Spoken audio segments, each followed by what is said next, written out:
I started heartbeings.com as one way to share what I know, to highlight people who focus on aligning their actions with their real heart desires. And you stand out in my mind as a heart being because you've done that. When you could have gone to the private equity world and stayed there, and you chose not to. And I wanted to know a little bit about you and what is it that made you want to do and create Defy? Sure. Well, thank you for having me. I'm honored to be chosen by you. A lot of what led me to start Defy is this question of what would it be like if you were known for the worst thing that you've ever done? If that was the only thing that you were known by, those were the labels. We say that America is the land of second chances, but it really isn't for many people. 100 million Americans have criminal histories. A little known fact. So nearly 1 in 3, 1 in 4.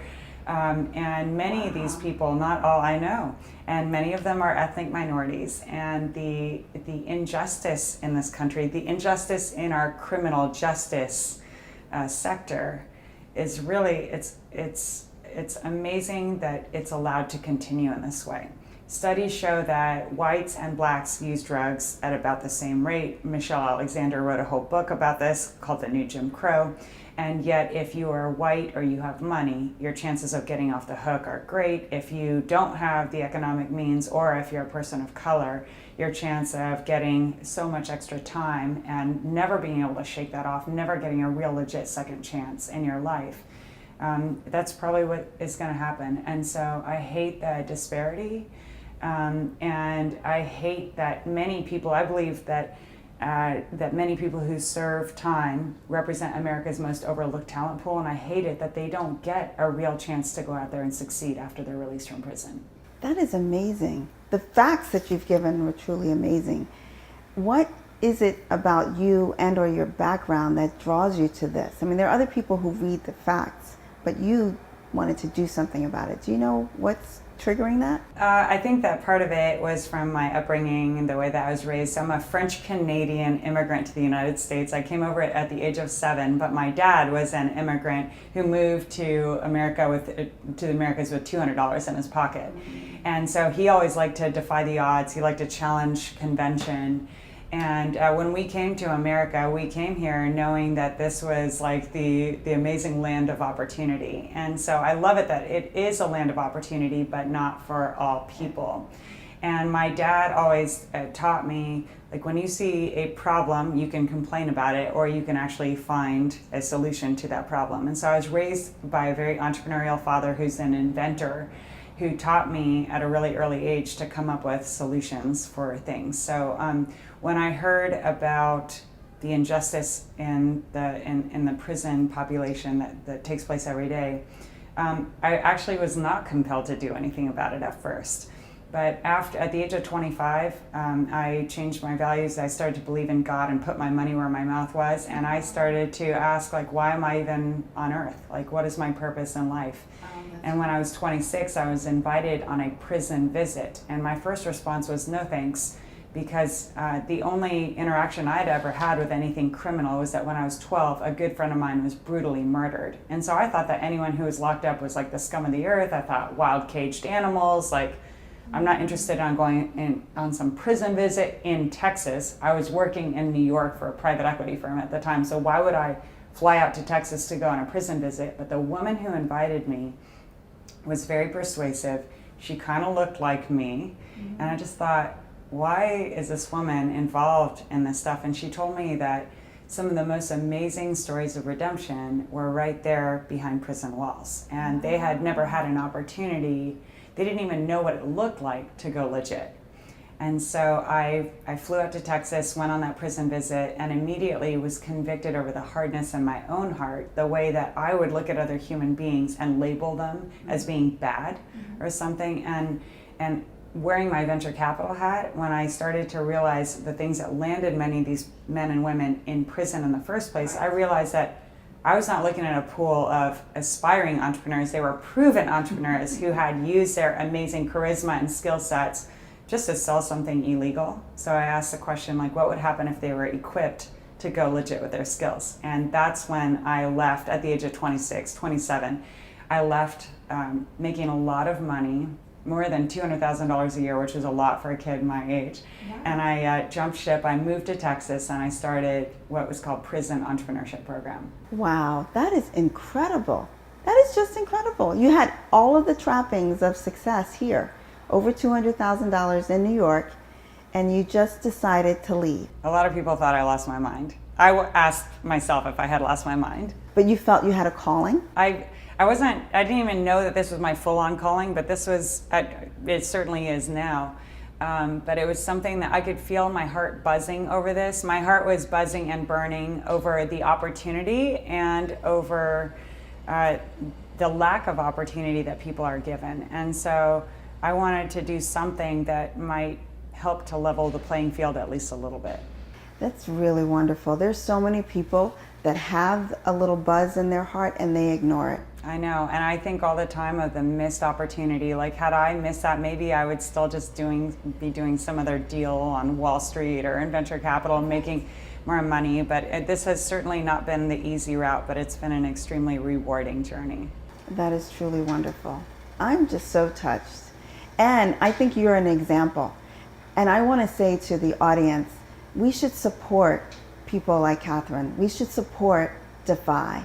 And I'm going to tell you to go on to where? DefyVentures.org. Go to DefyVentures.org and just give. Just give. She took a chance to give of her time and of her energy and to share her love, driven in part by a belief in a higher power and acknowledging what part of her calling was. And I think we're supposed to support that. And I know that for you as a financial professional, I don't know if you would say that this was wise to any of your audience, but I not only did that, I took a huge financial risk. So when I was 26, I had $50,000 in my savings and investing accounts. And I believed in what I was building so much that I actually poured that out, every single last dollar, to where I had $200 in my account into the work that I was doing, because I didn't have any funders. People thought that I was crazy, that my vision was crazy, that people out of prison cannot be entrepreneurs. And then it wasn't enough money, and I had a 401k, and I took the early hit penalty and I dumped my 401k into the work that I was doing too. So I was the first funder. I had no plan B. So it was a big financial risk that I took. And so now when I ask people to come alongside our vision, I mean, we have 3,000 executives and CEOs and venture capitalists and other volunteers who support us. But when I ask them to support us even financially, I'm like, look, I went before you. I'm not asking you to dump out every single dollar in your bank account to support what we do, but I would like you to meaningfully support our work at a level that works for you. That's amazing. When you were in the middle of doing that, when you would go to the bank, when you decided to go to the bank to put this money in there, what were you telling yourself? Like, what was that internal conversation? It's my greatest purpose is not doing Defy. It's not doing the work that I do. It's to live a life of love and service. And I have found that when I do live in a way that is sacrificial, that's when I feel the most connected and the most purposeful and the most engaged and the most alive. And so I didn't go write one check for $50,000. I started to draw it down. And it was risky, and I cried a lot, and I still cry a lot. Like when, in the first few years of founding Defy, I don't think there was a week that I didn't cry, because I was like, are we going to make payroll? Are we going to survive? Oh, wow. And yeah, it's tough because we're working so hard to transform lives, and at the same time we need the resources to make it happen. So it's a constant challenge. Wow. I guess I'm a bit of a masochist because I like it. No, it's wonderful and it's inspirational, and I think you are a perfect heart being. You are aligning. So just so you know, as an investor, the way you allocate your assets drives your financial return, and the way you allocate your time and your resources drives your personal return. Yeah. So that alignment is so incredibly important. And I am excited, and I need to stay focused on the questions that I have to ask you. So tell me, what one thing do you want your audience to know about offenders that they might not know? I think the one thing that I would like the audience to know is that we are all offenders. I know I offend people probably every single day. And so I hate the word ex-offenders, because I say, like, if if your primary identity was ex-offender and that's what you had to put at the top of every job application, you wouldn't get very far in life. A term that I prefer is people with criminal histories. They went through a criminal justice system that was often very unjust to them.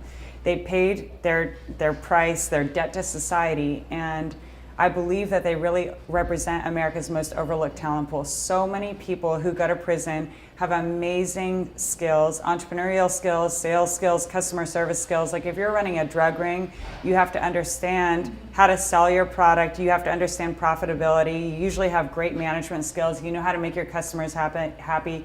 You understand differentiation. The one thing that I like to say that they didn't have a good handle on was their risk management strategies, because they all got busted and end up behind bars. But many of them, when they get done with serving their time, it's like they have one foot in the grave because no one wants to hire them. And for CEOs of companies, your competitors are not looking at this talent pool. And it's nearly 1/3 of Americans who have this. People don't like to talk about it. So if you are willing to give them a chance to actually make it, they're going to work so hard to prove themselves to any employer. I read 30% of 23-year-olds have a criminal history. Yep. So 100 million Americans have criminal histories that are on the books, like on the records with different states in America. It's pretty crazy. Of people who go to prison, 76.6% of them, so nearly all, return to prison within 5 years. 30% of 23-year-olds today have criminal histories already. At the age of 23, they already have criminal histories. And one of the statistics that makes me the saddest of all is that children of people with criminal histories, of them, 70% of them follow in their parents' footsteps behind bars. Wow. Yeah, that is depressing. Tell us about what Defy does. How did you structure your program? So at Defy, we transform the hustle of men and women who have served time, who take ownership for their actions and now want to go legal with their skills. So we teach them 3 things: entrepreneurship, employment readiness, and holistic personal development and character development. We host Shark Tank style business plan competitions where the people that we serve, we call them EITs, Entrepreneurs in Training. Our EITs compete in these Shark Tank style business plan competitions for $100,000 in funding. And we provide them with the training, the mentoring, and the opportunities, the funding to actually get legal businesses off the ground. And we also assist with career placement. That's wonderful. Give us a story. Give us some success stories. Sure. So we have one of our graduates, his name is Cos Marte, and he founded Cos Athletics. He served 5 years in prison. He was really overweight in prison, was told that he had 5 years left to live, and he lost 70 pounds while he was locked up. And so today he runs an athletic, he calls it a prison-style boot camp called Cos Athletics. And he has more than 900 paying customers. Many of them are on a recurring revenue plan, which is very nice for him. So, I mean, he got out of prison, got his life together, incorporated his business, got it funded by Defy Ventures. He has mentors, and he has won so many competitions. He has a 5-year-old son, and he talks about how when he was locked up, his son would cry when it was time to leave the visitation room. He would see his father in shackles. And today, his son gets to watch his dad, and he's so proud of, I mean, Cos is so proud of his son is proud of his dad, and his son is part of our family events as well. That's great. And what was he in prison for? Drug distribution. He was a kingpin. He was selling $2 million a year in drugs here in New York City. Wow. That's a great example. What has been the most challenging part of what you do? And what's been the most rewarding?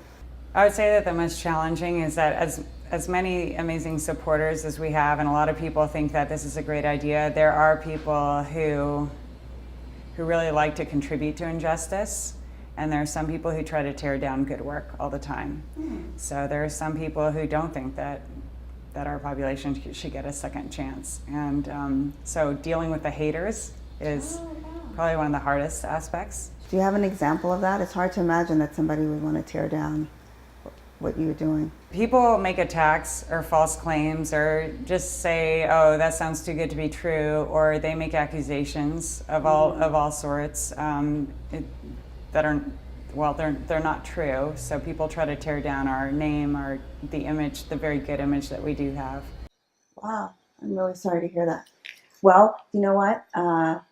Someone told me there's a guy that works with the children of prisoners, and he happens to be one of Oprah's main supporters and spiritual advisors. Mm-hmm. And he says, people don't shoot at pigeons; they go after eagles. Yeah, that's right. So you are an eagle, and I guess at that perch you might have to expect it, but it's sad that you have to do that. That's all the reason more why we need to support Defy and Catherine Hoke for what she's doing. So we heard about what Defy does. That's one thing. Let's talk about performance. How do you measure performance? Sure. So we're a very results-driven organization. Nationally, as I mentioned, the recidivism rate is about 76%. At Defy, it's only 3%. Our employment rate is 95%. Within 7 months of participating in Defy, our graduates report an income increase of 83%. Wow. In the last 2.5 years, we have incubated and funded 100 businesses of our graduates. So we're very proud of what they do. Many of their businesses generate revenue and become profitable almost immediately. And in the past 4 years, we have served 300 EITs. Today, we serve EITs, entrepreneurs in training, in 9 different states. That is wonderful. I just get chills. That's performance in our world, in our language. And I see parallels between managing money and managing life. We would say you are top quartile. Oh, I appreciate that. And top quartile performers warrant investment. So guys, top quartile performance here, we have to invest in Defy. She said it. So one of the things that I saw when I was a judge, which I really enjoyed, was that instead of giving criticism, you asked for love bombs. Can you talk a little bit about that? Well, we do give plenty of constructive criticism as well, but we do ask for love bombs, and love bombs are just verbal affirmation. And I think that constructive criticism is needed and important in life, but a lot of times that's all that people get. And so also showing our love and appreciation of one another is very important. So, in these Shark Tank style competitions, that you are judging, you are there, saying, poking holes through the business model, this doesn't work, or change this and make this better. But then at the end, also just showing love and appreciation for the individuals, because at Defy, we use entrepreneurship as one of the tools for personal transformation. And our real goal, though, is not just the business, it's the transformation holistically of that individual. So by offering love bombs to our EITs, you're making them realize that they are awesome and that they are worthy of what they're receiving. The other thing that really struck me and resonated with me was that you were extremely rigid and structural, and you drew very firm boundaries, not only with the judges, obviously with the EITs. Can you talk about the philosophy behind that and how that shows up in Defy? Sure. So we just follow this concept of trust the process. And because many of our EITs serve substantial time, they're used to following a structure. I like to say that being institutionalized to something is not always bad, as long as it's a good institution. So at Defy, we bring a strict process, but we say if you work this process, it will work for you pretty much without fail. So we give them trainings, and we give them assignments and deadlines, and we encourage them to be punctual to them. And we tell them this is all about building trust. So we don't expect them to trust our staff or our process from day one. We say, check us out and allow us to earn your trust. At the same time, you need to earn our trust. If you want investment capital from our investors, show up on time, get your work in on time, because when investors are making an investment, they also want to see that you are going to deliver in a timely manner. So we love to run our events on time, because we get some of the top investors in America, top executives in the room, and we really value their time. So being punctual is just one form of respect to us. As you think about trust, many, as you say, first-time offenders, no, you don't like the word. Formerly incarcerated people, or people with criminal histories. That's okay. I'm learning. It's a tough People change, with criminal histories Yes. often don't have the trust of society. Right. So how do you train them for what they might ultimately encounter? Or do you try to change the behavior so that it does engender trust? So trust is a huge issue in general. And so society doesn't trust that people who are coming back from prison can succeed in society. But also, people who have been in prison typically don't trust other people because they've seen, since they were young children, they've seen promises broken to them, and they've learned not to trust other people. And so at Defy, creating an environment of trust is very important to us. That's why we break down walls using things like bear hugs and love bombs immediately from the beginning. We're also just big on do what you say that you're going to do.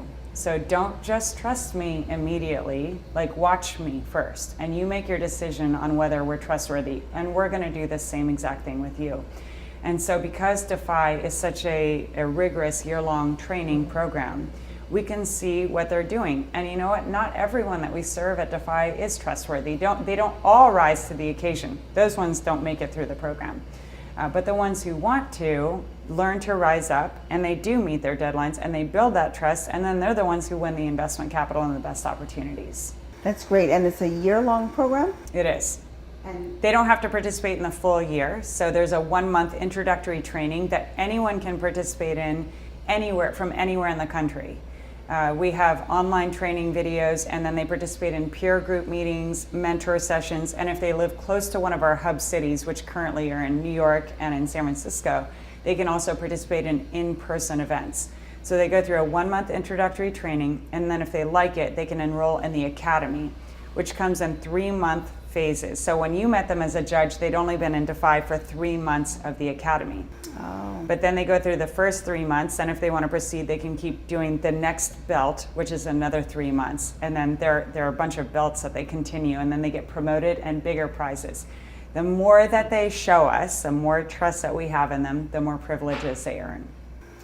and are they paid through this process? No, they actually pay a membership fee to participate in Defy. I believe that people are best served when they have some skin in the game as well. So we are not a charity handout program. We're a 501c3 nonprofit organization, but we are not about pity or charity or handouts. We are about partnering with our EITs in their transformative process. So they pay a membership fee.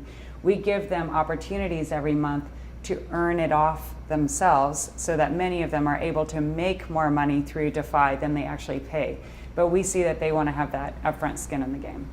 And how would they make it back? For example, we have mocktail competitions and sales expos, so we teach them how to use their entrepreneurial skills to actually generate a profit, and out of those profits they can pay for their membership fees. So what do you need? We are always looking for volunteers, we're looking for donors, and we're looking for people who can connect us to great resources. Great. And how's your faith? My faith drives most of what I do. It drives how I live my life. It's because I love God, I love grace, the grace that I receive that makes me want to extend grace and opportunity to other people. It's why I have this great faith in the underdog and in what we do at Defy. Right. And were you ever an underdog yourself? I have been an underdog in many situations myself, not in the same ways that our EITs always have been, but I was the only girl on the boys wrestling team in high school. Yes. So I was certainly at a disadvantage and didn't want people feeling sorry for me. I just did extra hard work to get to the same level where I could really compete with the boys. I've made many mistakes of my own. After leading my first organization for 5 years, I went through a crisis myself over some mistakes that I made and had a very public resignation process. After leading my first organization, Prison Entrepreneurship Program in the Texas prison system, I was divorced and I had some relationships with people who had been released from the Texas prison system. Oh. And and it went in the news. I was very forthcoming about what I did.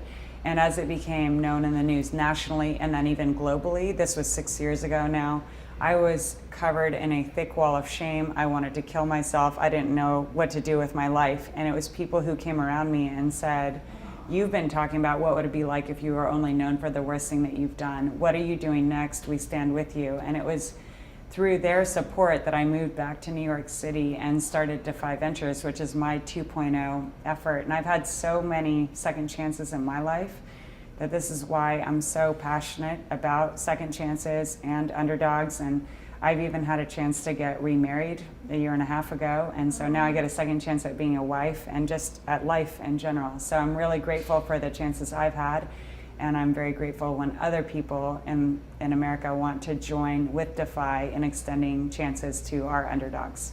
What's so powerful about what you just said is that you were open. You owned your mistakes. You didn't hide in shame. You shared with the world. Many people don't do that. And importantly, I'm sure you've learned lessons from that mistake. Yeah, many. I wanted to hide in shame. I know, most of us do, Yeah. but we don't get that opportunity. And those who have served in prison, they didn't get the opportunity to hide.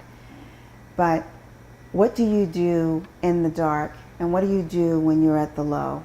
And again, I can't help but think about managing money and managing life. We have cycles. We have our highs and our lows. And it's what we do down here that matters. What is that interest rate equivalent that gets us back up? And I'm so glad that you loved yourself enough and forgave yourself. When we go back to the power of compounding interest, you have to forgive yourself for the things that you did. You were young. We all make mistakes. We all make mistakes. You're right. We're all offenders. Yeah. Not as public as you were, but I am really proud of you, and I'm proud of what you've done. And as I said, bless people, bless people. Yeah. And it comes back. And so congratulations on your marriage. Congratulations on Defy. And if there's anything that I can do to be helpful, I will. Thank you. I'll be in touch. I'm sure you will.